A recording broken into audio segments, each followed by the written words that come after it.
చంద్రబాబు నాయుడిని ట్రాప్లోకి లాగుతున్నారు. యోగేష్ వచ్చి తాజాగా నిన్న యోగేంద్ర యాదవ్ చంద్రబాబు మౌనం దక్షిణాది ప్రజల భవిష్యత్తుకు శాపమట, పార్లమెంట్ నియోజకవర్గాల పునర్విభజన మీద ఏపీ సీఎం చంద్రబాబు మౌనం వహిస్తూ దక్షిణాది రాష్ట్రాలపై బీజేపీ శాశ్వత ఆధిపత్యానికి మద్దతు పలుకుతున్నాను, తద్వారా దక్షిణ ప్రాంతాల భవిష్యత్ హక్కులను కాలరాస్తున్నాను. స్వరాజ్ ఇండియా భారత్ జోడో అభియాన్ వ్యవస్థాపకుడు యూనివర్సిటీ గ్రాంట్స్ కమిషన్ మాజీ సభ్యుడు యోగేంద్ర యాదవ్ అన్నారు. గుంటూరులో ఆదివారం జరిగిన పార్లమెంట్ నియోజకవర్గాల పునర్విభజన దుష్ఫలితాలు అనే అంశం మీద జరిగిన సదస్సులో ప్రసంగించారు. నియోజకవర్గాల పునర్విభజన రాజ్యాంగ స్ఫూర్తిని దెబ్బతీస్తూ దేశాన్ని మొక్కలు చేసే ప్రమాదం ఉందన్నారు.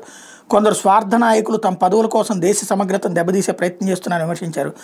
బీపీ మండల్ సేన రాష్ట్ర నాయకులు డాక్టర్ అలా వెంకటేశ్వర్లు అధ్యక్షత జరిగిన కార్యక్రమంలో టీటీడీ బోర్డు సభ్యుడు జంగా కృష్ణమూర్తి, మాజీ మంత్రి డొక్కా మాణిక్యవర ప్రసాద్, మాజీ ఎమ్మెల్సీ కేఎస్ లక్ష్మణరావు తదితరులు పాల్గొన్నారు. ఇక్కడే ఏంటి, చంద్రబాబు అర్జెంటు గొడవ పెట్టుకుని మోడీతో మాకు ఎక్కువ ఇస్తావా లేదా, లేకపోతే కనుక నీ తాటదే ఇస్తానని చెప్పాలన్నమాట.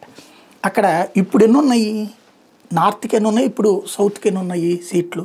ఇప్పుడు 139 కదా సౌత్ ఇండియా మొత్తానికి ఉంది. నార్త్ ఇప్పటికి కూడా దాదాపుగా 300 సీట్ల వరకు ఉన్నాయి కదా, 300, 350 దాకా ఉన్నాయి. మరి ఎంతకాలం కాంగ్రెస్ పార్టీ అన్యాయం చేసింది, మరి ఎంతకాలం ఎందుకు మాట్లాడలేదు? ఇప్పుడు కూడా నియోజకవర్గాల పునర్విభజన అదే రేషియోలో పెరుగుతాయి సహజంగా.